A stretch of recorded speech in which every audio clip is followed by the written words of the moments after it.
People, welcome back to YaadAndAbroadTV. Please remember to hit the subscribe button, turn on post notification, like, comment, share, and subscribe. As I said, if you're not familiar with this channel, we talk about issues in Jamaica, the Caribbean, and the whole world, people.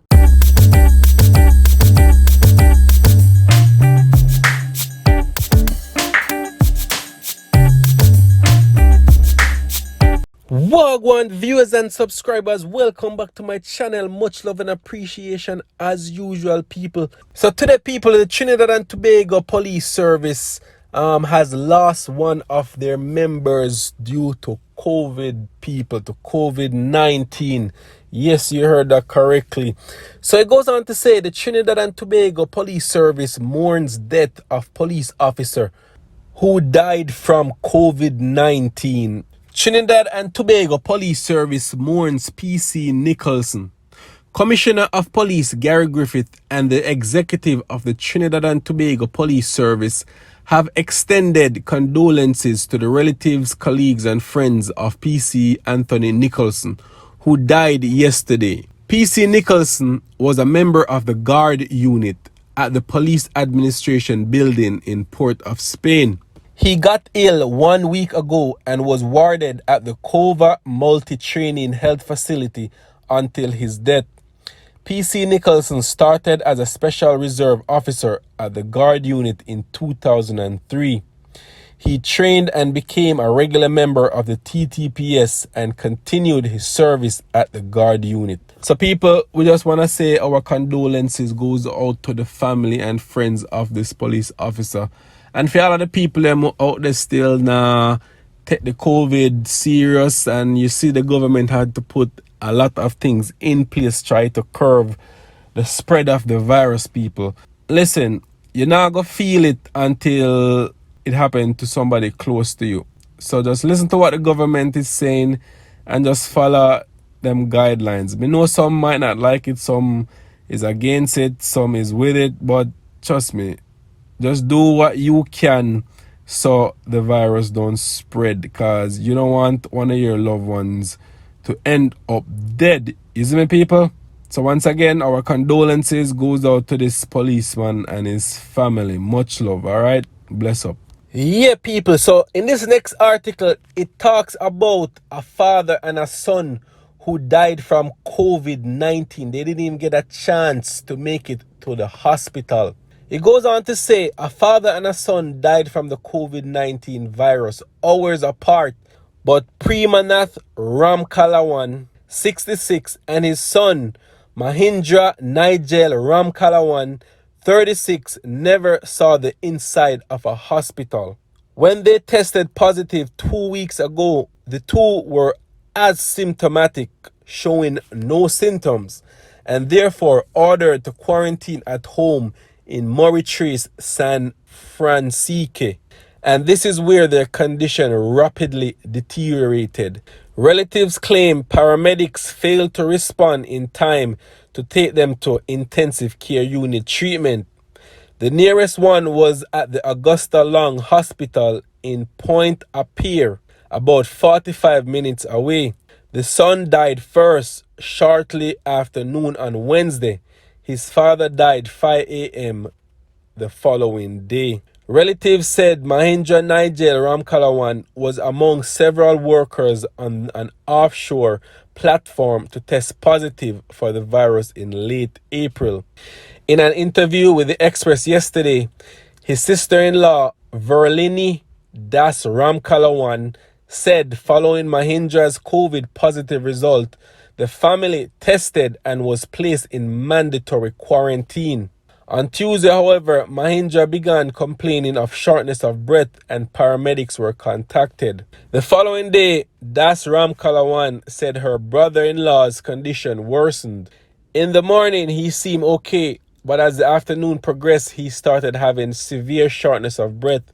I began calling for the ambulance once again. 3 hours later, she said an ambulance arrived, but Mahindra was unable to speak.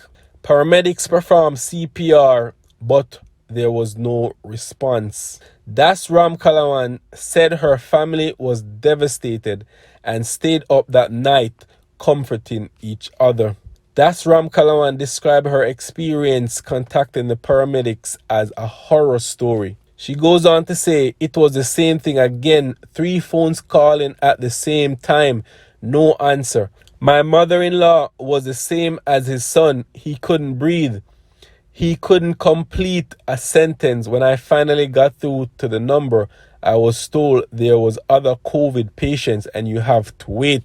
And when the ambulance did not come in an hour, we placed him in our van and drove to Siparia Health Facility, she said. The elder Ram Kalawan was pronounced dead around 5 a.m. yesterday. The ambulance arrived at the family's house around 6 a.m. Das Ram Kalawan said her family had witnessed the country's health system fail twice and called on the government to get their act together.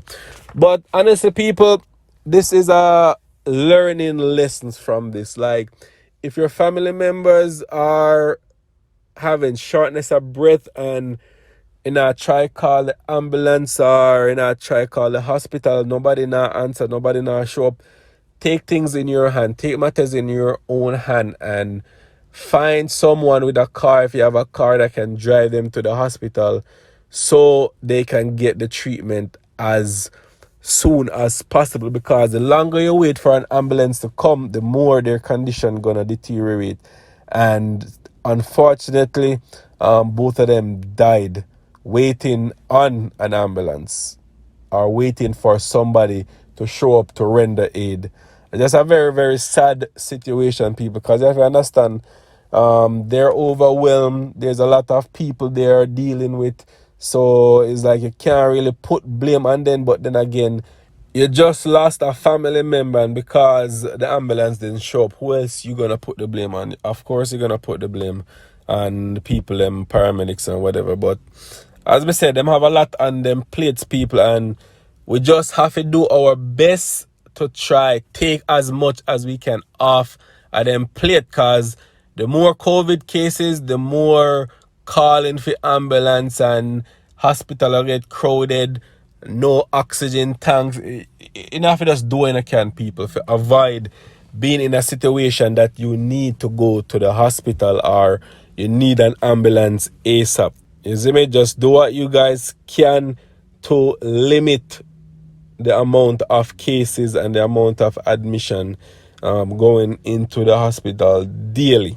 Das Kalawan also said she is disappointed that more than a year into the COVID-19 pandemic, the authorities are yet to have a proper system in place for victims. She goes on to say, you are not in control. You come on the television and tell citizens that you have this virus under control.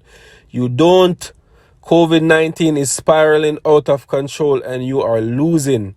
Do not mislead the country. Don't tell me after 1 year a dying COVID patient still cannot get an ambulance, she said. And in tears, Das Ram Kalawan pleaded with citizens to take precautions to protect themselves and their loved ones from COVID-19. As I was saying before, people, you just have to protect yourself and take the precautions so that you don't come down with it and you have to be in the same situation.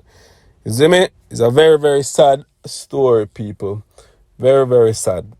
All right, leave your comment section. What are your thoughts on all what is going on with the COVID-19? Just drop some comments. All right, people. And once again, my condolences goes out to the family and loved ones of both victims. Sad, sad situation, people.